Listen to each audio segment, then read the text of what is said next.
Emily. When I was 7, my biological father passed away suddenly from a heart attack on a Saturday morning. I remember he was making pancakes, a weekend tradition that always brought joy to our little family.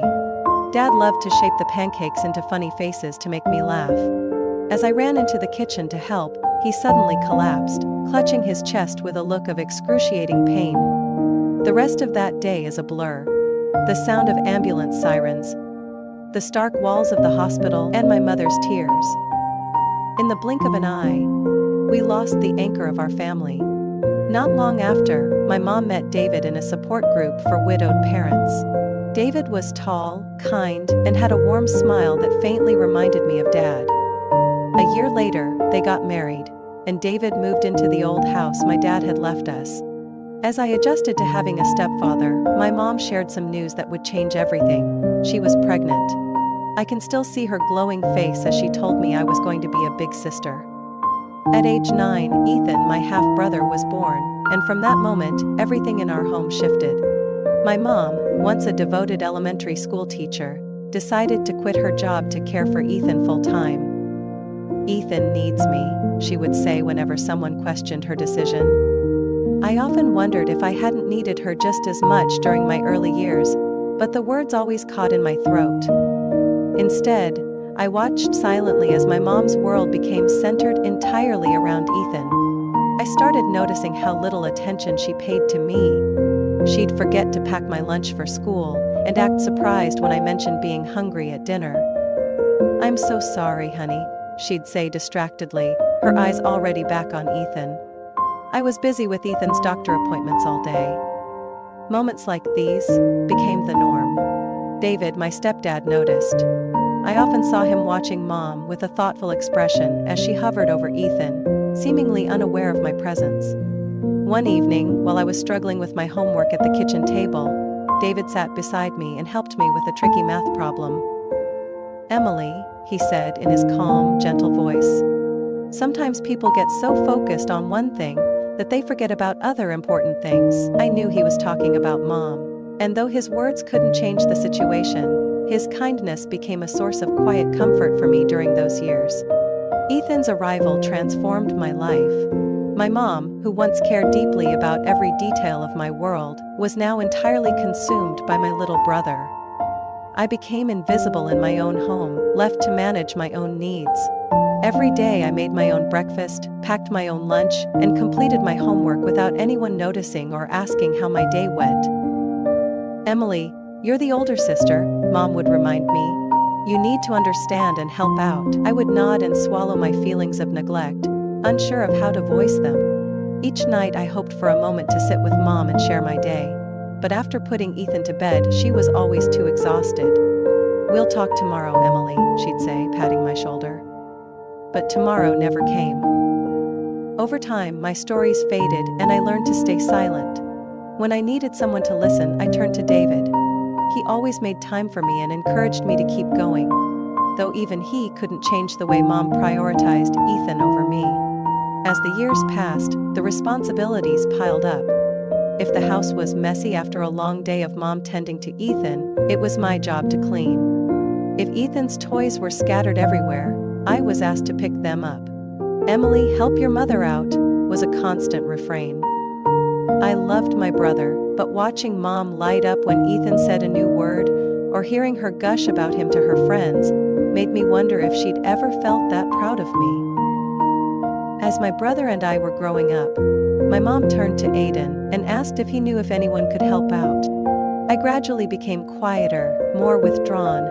Even when I scored top marks on a test or won an award at school, Mom's response was lukewarm at best. "Good job, Emily," she'd say, before rushing off to take Ethan to another doctor's appointment. I realized, no matter how hard I tried, I could never compete with the special place Ethan held in her heart. I found solace in small joys and David's support. He would take me to karate class twice a week, cheering me on from the stands as if he were my real dad.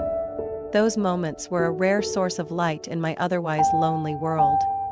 But even David's warmth couldn't fill the void left by my mother's indifference. Looking back, those years were marked by a growing sense of isolation. I felt like a shadow in my own family, struggling to understand why I had been sidelined in favor of my little brother. Despite everything, I loved Ethan, but the pain of feeling unseen and unvalued by my mom left a lasting scar that shaped the person I would become. Tommy, my younger brother, seemed to be wrapped in an impenetrable cocoon of my mother's constant attention. From the time he was little, she was always by his side, meticulously overseeing every aspect of his life. She wouldn't let Tommy do anything on his own.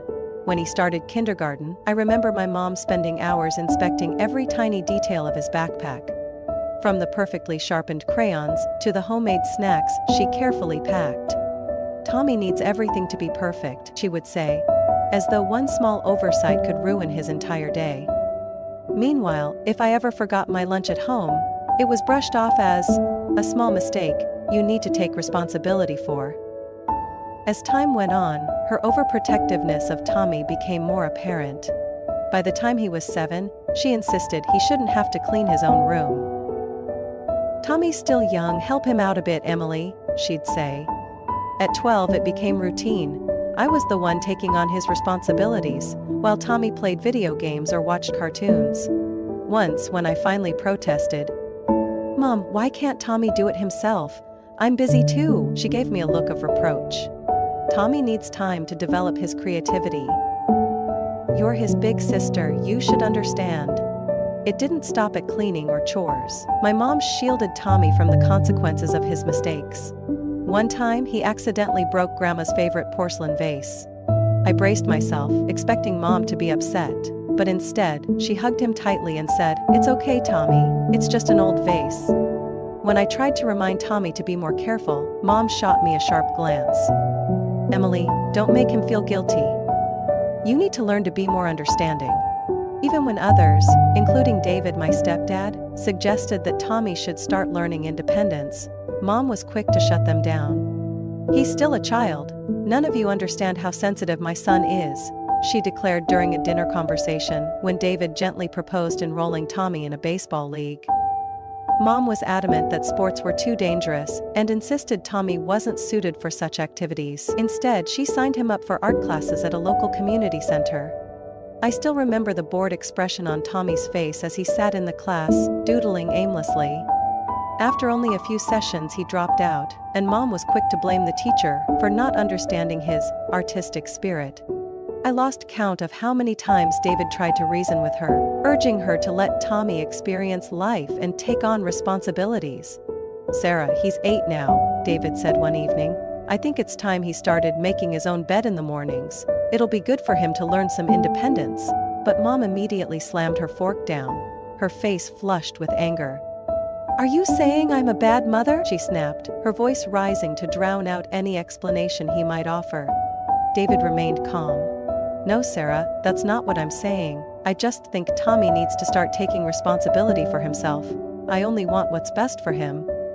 But Mom wouldn't listen. Instead, she turned to me, her voice laced with accusation. "Emily, you see what I have to deal with? Your stepfather is always so critical. You were cared for just like Tommy when you were his age." I lowered my gaze, unwilling to argue, knowing that any attempt to speak up would make me her next target. David didn't give up easily. He often suggested activities that would help Tommy build independence and social skills. Once, he proposed sending Tommy to a summer sports camp where he could learn teamwork and resilience. "Sarah, I think this would be a great opportunity for him," David said hopefully. But Mom dismissed the idea immediately. "A summer camp? Are you kidding? Do you know how dangerous those places are? Tommy can't be away from me.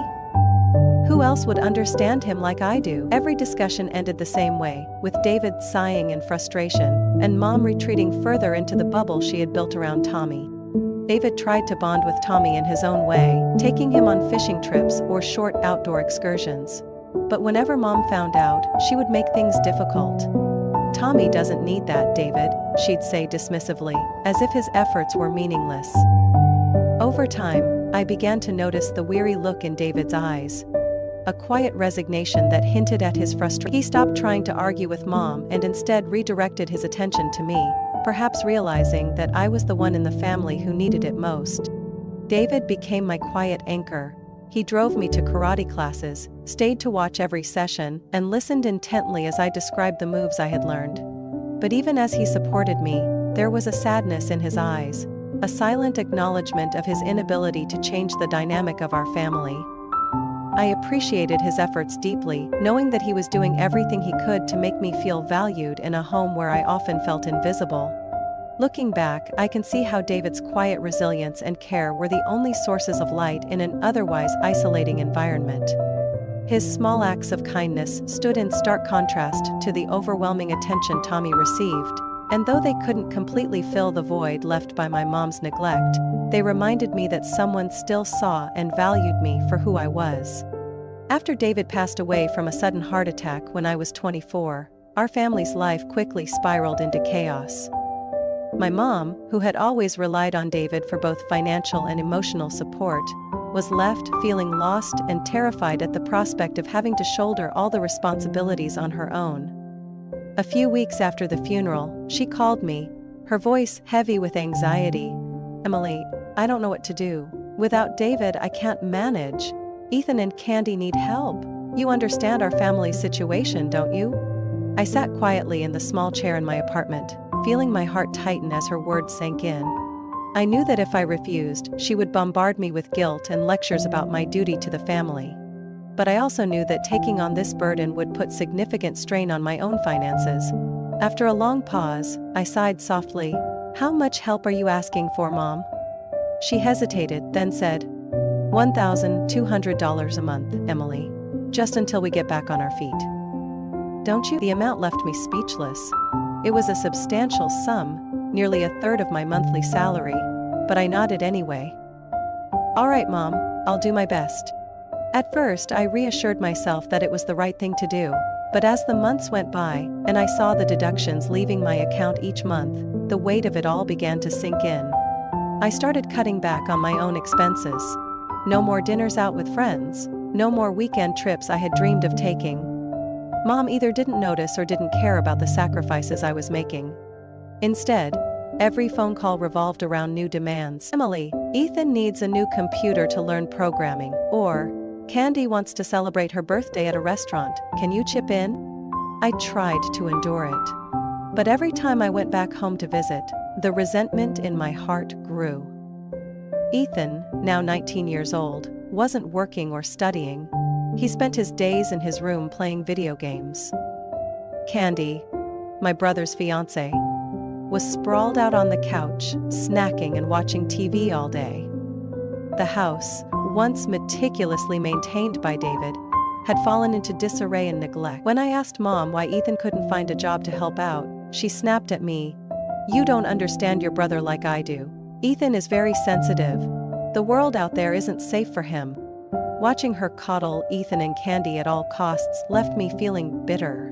I was the only one contributing financially, yet I was treated like an outsider. Still, out of love and compassion for my mom, I kept sending the money, hoping that one day things would improve. But deep down, a question began to gnaw at me. Does anyone in this family ever stop to think about how I feel? One summer afternoon, I returned home at my mother's request. She said she had something important to discuss, and I, still holding on to a faint hope that things might change, agreed to visit. As I stepped into the old house that used to be my haven, I realized just how much everything had changed. Ethan was in his usual spot, glued to his computer screen, while Candy lounged on the couch, scrolling through her phone and chewing gum. My mom sat in the living room, holding a stack of papers. "Emily, I need to tell you something," she began, her tone a mix of unease and determination. I sat down, listening as she explained that she had drawn up a will, leaving the house and all the family assets to Ethan. I couldn't believe what I was hearing. "Mom, I'm the one who's been supporting you all this time. I've been paying for the electricity, the house repairs, everything. Ethan doesn't even have a job. Why would you do this?" She looked at me, her gaze colder than I had ever seen it. "Emily, Ethan needs this house. He's the son, the one who needs to inherit the family's legacy. You're already stable, you don't need as much as he does." Her words felt like a dagger to my heart. But what she said next utterly shattered me. To be honest, I've never loved you the way I love Ethan. From the moment he was born, I knew he was special. He's the light of my life. And you've always been a good child, but never anything extraordinary. I sat there, frozen, a storm of pain, humiliation, and anger raging inside me. All the years I had spent helping her, the sacrifices I made with my finances, my time, and my dreams, were dismissed with that cruel admission. I stood up, looked at her, and forced myself to speak with a steady voice. Thank you for your honesty. But from now on, I won't be sending you any more money. Ethan and Candy can take care of you since they're the ones you truly care about. Her mouth opened, as if to protest, but I didn't wait to hear her reply. I walked out of the house, feeling something I hadn't felt in years. Complete freedom. On the drive home, her words echoed in my mind, each one cutting deeper than the last. But at the same time, they brought clarity. I didn't owe her or Ethan anything. The very next day, I canceled all the automatic transfers I had set up to support her. I blocked her number, along with Ethan's and Candy's. In the weeks that followed, my mom tried every way possible to reach me, through Facebook, email, even my coworkers. But I refused to respond. I was done chasing love from someone who had never valued me. Now, I devote all my time and money to building my own future. I've started looking for a small house where I can finally feel happy and free. Looking back, I have no regrets about my decision. I lost my mom a long time ago, on the day she decided to pour all her love and expectations into Ethan. But now, I've finally found myself again. After cutting off all contact with my mom and Ethan, I began to feel a sense of relief I had never experienced before. The $1,200 I used to send home each month now became the foundation of my dream, a small house I could call my own. I opened a new savings account, and every month, instead of sending money away without any gratitude in return, I deposited the full amount into this account. For the first time, I felt like I was truly in control of my life. The early days after that decision were not easy. There were nights I lay in bed, heavy with guilt, wondering if I was too cruel for leaving my mother in a difficult situation. But then I would remember her cold eyes, her cutting words that I was never special, and the painful truth that she had never truly valued me. Those memories kept me grounded, reminding me that I had made the right choice. Instead of dwelling on what I had lost, I focused on the future. I began making detailed plans for my dream home. A cozy living room, a fully equipped kitchen, and a small balcony where I could sip coffee in the mornings. I spent my weekends touring properties in the suburbs, quiet neighborhoods not too far from work, but peaceful enough to feel like a saint. Through this process, I realized that saving money wasn't just about building financial security, it was about rebuilding trust in myself. I had spent too long living in the shadow of a family that dismissed all my efforts. Now, I wasn't just saving for a house, I was investing in myself. I enrolled in personal development courses, signed up for a weekend yoga class, and even treated myself to a short trip to the coast. Something I had never dared to do before. By October that year, with my savings finally reaching a significant amount, I found the perfect little house in the suburbs. It wasn't grand or luxurious, but it felt like home the moment I walked through the door. The creaky wooden floors, the small but cozy kitchen, and the backyard where I could plant flowers or simply sit and read. It all felt like a fresh start. On the day I signed the papers, I couldn't stop smiling. This house wasn't just a property. It was a symbol of the freedom and independence I had reclaimed after years of being under someone else's control. Every morning in my new home, I wake up to sunlight streaming through the curtains and a deep sense of peace in my chest. No more guilt-ridden phone calls, no more financial burdens weighing me down. For the first time, I'm living for myself. And more than just living, I'm finally experiencing the true meaning of happiness. After cutting off all contact with my mother and Ethan, I began to feel a sense of relief I had never experienced before. The $1,200 I used to send home every month became the foundation of my dream. A small house I could finally call my own. I opened a new savings account, and instead of sending money away without ever receiving gratitude, I deposited the entire amount into that account every month. For the first time, I felt like I truly had control over my life. The first days after making that decision weren't easy. There were nights I lay in bed, heavy with guilt, wondering if I was being too cruel for leaving my mother in a difficult situation. But then I would recall her cold eyes, her harsh words telling me I was never special, and the undeniable truth that she had never truly valued me. Those memories gave me strength, reminding me that I had made the right choice. Rather than dwelling on what I had lost, I focused on the future. I began planning every detail of my dream home, a small house with a cozy living room, a fully equipped kitchen, and a little balcony where I could sip my morning coffee. On weekends, I spent time touring properties in suburban neighborhoods. Quiet, not too far from work, but far enough to provide a sense of peace. I frequently saw Jo tugging at her dog. Throughout this process, I realized that saving wasn't just about accumulating money, it was about rebuilding trust in myself. I had spent too long living in the shadow of a family that dismissed all my efforts. Now, I wasn't just saving for a house, I was investing in myself. I took skill development courses, signed up for a weekend yoga class, and even treated myself to a short trip to the beach. Something I had never dared to do before.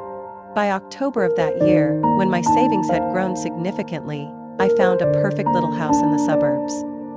It wasn't large or luxurious, but the moment I stepped through the door, it felt like home. The old wooden floors, the small but cozy kitchen, and the backyard where I could plant flowers or simply sit and read, it was everything I needed. The day I signed the contract, I couldn't stop smiling. This house wasn't just a piece of property. It was a symbol of the freedom and independence I had reclaimed after years of being controlled. Every morning in my new home, I wake up to sunlight streaming through the curtains, filling me with a sense of peace and freedom. There are no more guilt-ridden phone calls, no more financial burdens weighing on my shoulders. For the first time, I'm living for myself. And more than just living, I'm finally experiencing what true happiness feels like. The story follows Lily's journey from being a forgotten and exploited child within her family to finding the strength to stand up for herself, sever toxic relationships, and build an independent, free life. It highlights the importance of self-respect, setting boundaries, and refusing to be taken advantage of by those who do not value her.